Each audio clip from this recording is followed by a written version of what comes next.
hygiene, and health living for children. Parents' support to initiatives like skilling of the girl child has been an open chance for groups like Wamama Production Center to benefit, flourish, equip and promote our spouses with vital technical skills. His empowerment not only alleviates financial burdens, but also strengthens the very fabric of our families and communities. As the saying goes, if you empower a woman, you empower a nation. This truth resonates profoundly within the Special Forces Command and its surrounding areas, where the skills have impacted lives.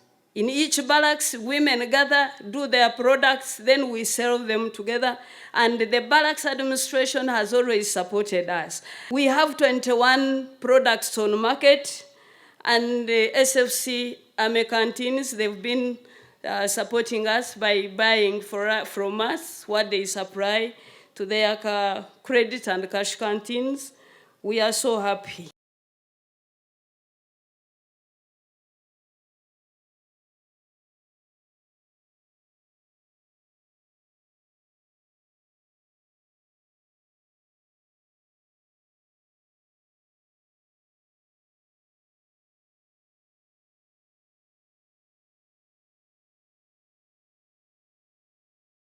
I congratulate all those persons whose names have been read for the award of the Uganda Vocational Qualifications Modular Transcript of the Directorate of Industrial Training, Ministry of Education and Sports, in the occupation of baker. Congratulations to all of you.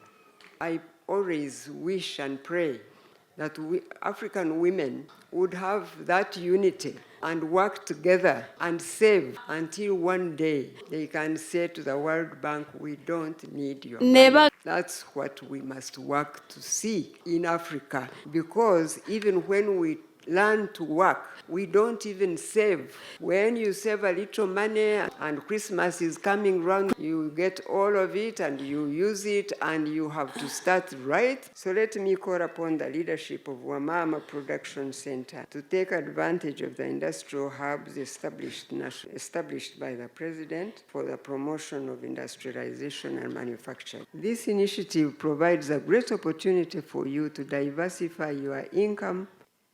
I am so grateful to God for this far He has brought you.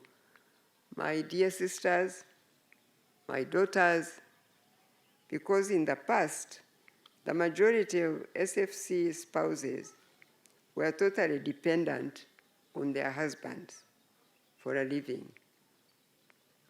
But see what the Lord has done. You have now been trained and equipped to participate in various income-generating activities.